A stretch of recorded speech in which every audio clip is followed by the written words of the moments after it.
Papi Mateo. Central Hotel vous présente son restaurant Le Vertigo avec terrasse et vue panoramique sur le centre-ville. Royal Beach Nosy Vertigo vous présente Viva événement.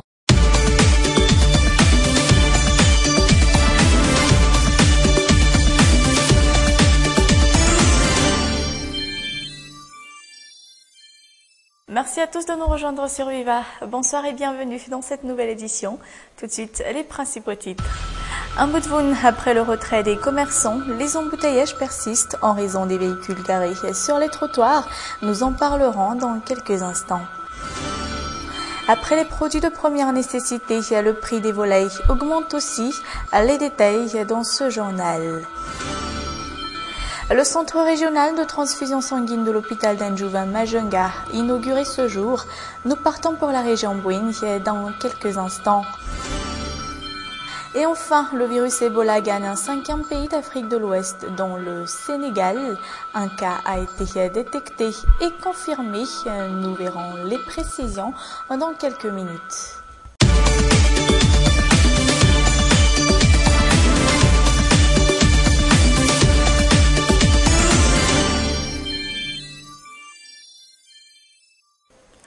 Le retrait des commerçants des trottoirs d'un bout de Voun ne résout en rien les embouteillages sur place en raison des nombreux véhicules qui ont pris la place des marchands. Les coopératives de transport régionaux et nationaux, de leur côté, réclament plus de sérieux dans le cadre de cet assainissement d'un bout de Voun. Anna Moriel, Nzaradjansou. Il est 10h à un bout de Voun. Le problème des embouteillages ne semble pas encore résolu, malgré le fait que les marchands ambulants envahissant les rues de la capitale ont été interdits de continuer d'exercer leurs activités sur les lieux.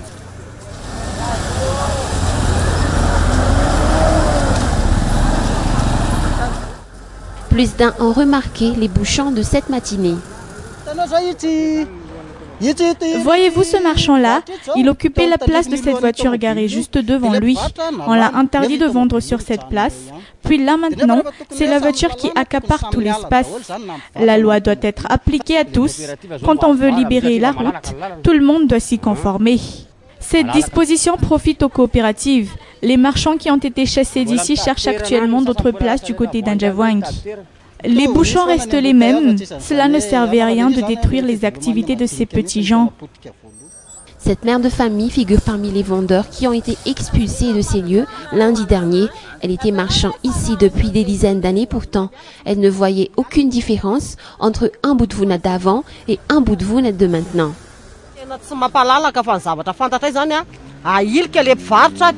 Chasser les marchands ambulants ne servait à rien.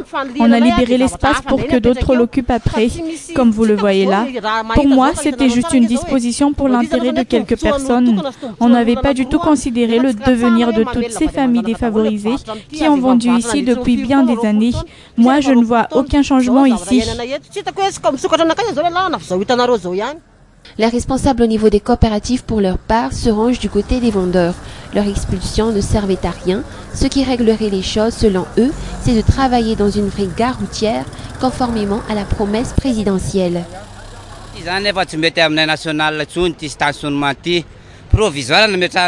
Ce stationnement ne convient plus à nous, coopératives nationales. On nous a placés ici provisoirement. Provisoirement veut dire 3 mois maximum. Des années plus tard, rien n'a été fait. On réclame un espace suffisant pour travailler à notre aise. Et chasser ces marchands n'est pas la solution au problème. L'état actuel détruit la vie de ces petits gens.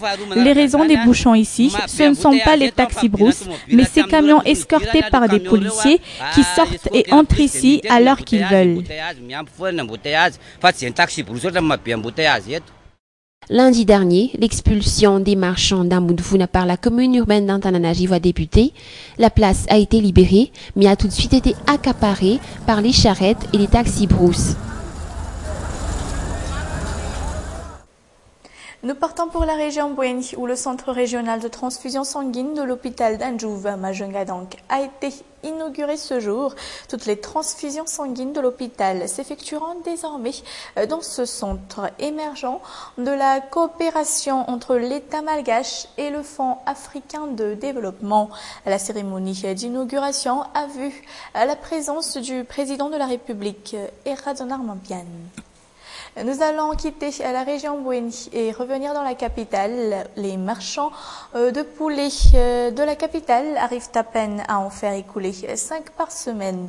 L'achat de poulets est devenu un caprice que la plupart des Malgaches ne peuvent plus se permettre aujourd'hui en raison de leurs prix qui ne sont plus abordables par tous et qui connaîtra probablement encore une hausse dans les prochains jours à venir. Anassou Zaranjiansou. Florence vend des poulets ici depuis 22 ans. Rien n'a changé depuis. Elle n'arrive à en vendre que 5 chaque semaine. Les bénéfices ne sont palpables qu'en période festive, outre les jours fériés. Peu de gens achètent les poulets les jours ouvrables. On n'arrive à en vendre que les jours fériés et les week-ends. Et si on augmente le prix, aucun client n'achètera les poulets. Un poulet coûte dans les 6 000 rials à 8 000 rials actuellement. Un prix qui n'est pas abordable par la plupart des Malgaches. Pourtant, un prix qui augmentera très bientôt.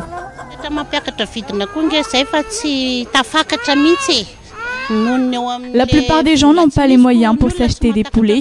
Voilà pourquoi on n'a pas encore augmenté le prix de ces derniers. Par contre, c'est notre prix de revient qui diminue.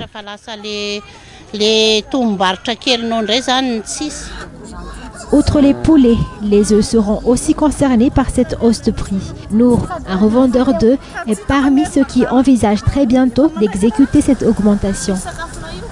Si on envisage d'augmenter le prix des œufs, ce sera seulement de 5 à 15 arrières. Sinon, les clients n'en achèteront plus.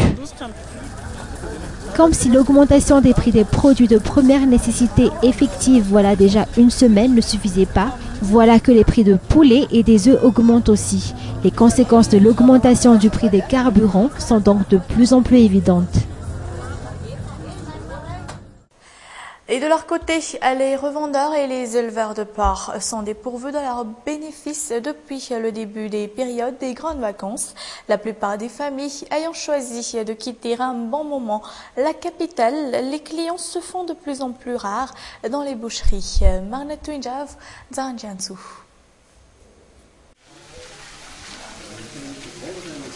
En Pasque, un des abattoirs de la capitale et de ses environs, chaque jour 10 porcs sont abattus ici.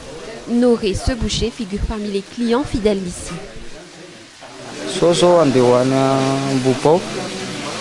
Ma boucherie se trouve à Mbouibao. Je viens de temps en temps ici en fonction de mes moyens. Je réalise un chiffre d'affaires moyen actuellement. La situation de Noré était prévisible. Le marché des viandes porcines n'est pas à son fort actuellement. C'est ce qu'a affirmé Tom, premier responsable des lieux. Actuellement, le marché n'est pas satisfaisant parce que tout le monde est parti en vacances. Depuis le mois de juin jusqu'à aujourd'hui, il a été difficile pour Tom de réaliser le maximum de chiffre d'affaires. L'offre de viande porcine est nettement supérieure à la demande, raison pour laquelle le reste de viande porcine reste intact, une situation qui le laisse bouche bée. Cela va faire une semaine qu'on a cessé d'abattre des têtes et on ne compte plus en acheter jusque-là, car on n'a même pas pu liquider ces derniers.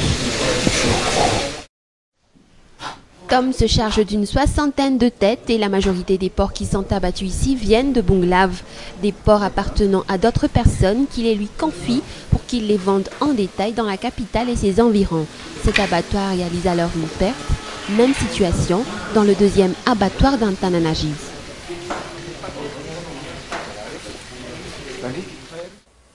Mais le monde de la musique est en deuil. Depuis hier soir, une étoile de plus a fini de briller. Il s'agit de Nono, un as de la guitare du célèbre groupe Malou, une icône de la musique qui restera à jamais gravée dans l'histoire. Bouleversée par cet événement tragique, nous, la grande famille de Viva Événement, prenons part à la douleur de sa famille et ses proches et leur adressons nos plus sincères condoléances. Un mot politique à présent, la FFKM est la mieux placée pour la préparation et l'organisation de la réconciliation nationale. En réitéré, les précurseurs de cette réconciliation, Antanmin. Quoi qu'il en soit, ils se sont déjà concertés avec des représentants de l'État. Il a été de ce fait convenu qu'il y aura une amplification du comité de pilotage en précisant que l'État devrait être l'initiateur de cette réconciliation nationale. Page d'actualité internationale. Kiev annonce ce samedi qu'un de ses avions a été abattu dans l'est de l'Ukraine. Le pilote a pu s'en éjecter à temps, à savoir que les séparatistes ont définitivement pris possession de la ville de Novoazovsk dans le sud-est du pays. Prochaine cible potentielle, Mariupol. France 24. L'homme au fusil fait partie du bataillon Azov, une formation militaire créée en mai dernier à Mariupol, composée de volontaires nationalistes sous le commandement du ministère de l'Intérieur ukrainien. L'insigne sur son t-shirt reprend d'ailleurs les symboles nazis. Ce qui se passe en Ukraine est maintenant une guerre d'agression, une guerre d'occupation par la Russie. S'il n'y avait que des amateurs chez les séparatistes pro-russes qui nous combattent, avec les armes qu'ils ont, la guerre serait finie depuis plusieurs semaines. L'unité est composée de centaines de combattants venus de toute l'Europe. Ils défendent Mariupol, la capitale de la région littorale de la mer d'Azov, et se préparent au combat. Car avec la prise de Novoazovsk par les forces pro-russes, la voie vers une offensive massive sur la ville portuaire est ouverte. Tant que la Russie n'est pas reconnue comme étant l'agresseur, comme étant l'occupant, les forces ukrainiennes doivent s'abstenir de répondre quand ils nous tirent dessus depuis le territoire russe. Donc ils continuent de tirer sur l'Ukraine en toute impunité.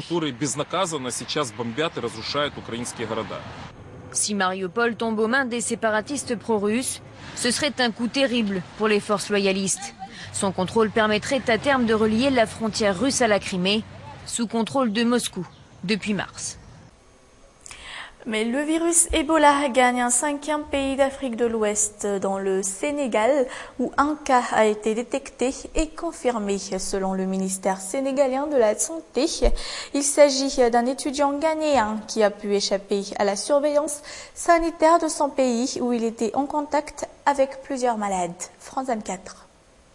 C'est le premier cas d'Ebola au Sénégal. Un jeune Guinéen a été placé en quarantaine. Il a fui son pays après avoir été infecté, malgré la fermeture de la frontière entre les deux États le 21 août dernier. La ministre de la Santé sénégalaise a annoncé de nouvelles mesures de dépistage. On va dépister tout le monde et il n'y aura pas de problème. Mais si on passe à une étape où on donne des noms, on donne des endroits, etc., vous pouvez voir, vous aurez comme résultat que les contacts vont peut-être prendre la fuite. Le Sénégal devient le 5e pays d'Afrique de l'Ouest à être touché par le virus. Dakar, la capitale, est le centre économique de la région. Difficile alors de restreindre les déplacements, malgré la fermeture des frontières terrestres et la suspension de nombreux vols internationaux. Jeudi, l'Organisation mondiale de la santé a d'ailleurs mis en garde contre ces mesures, jugées inefficaces. Interdire les vols, les échanges commerciaux et le reste n'arrêtera pas le virus. Absolument pas. En fait, vous risquez de compromettre les capacités de ces pays à faire face aux problèmes. Il risque d'y avoir de plus en plus de malades, de plus en plus de gens qui cherchent à partir. Cela vous causerait du tort. C'est une stratégie contre-productive. Ce nouveau cas d'Ebola porte à 3070 le nombre de personnes infectées recensées par l'OMS. L'organisme espère stopper la progression du virus d'ici à 3 mois, mais s'attend à plus de 20 000 cas au plus fort de l'épidémie. Fin de cette édition. Merci à tous de votre attention et excellent week-end en compagnie de Viva. Au revoir.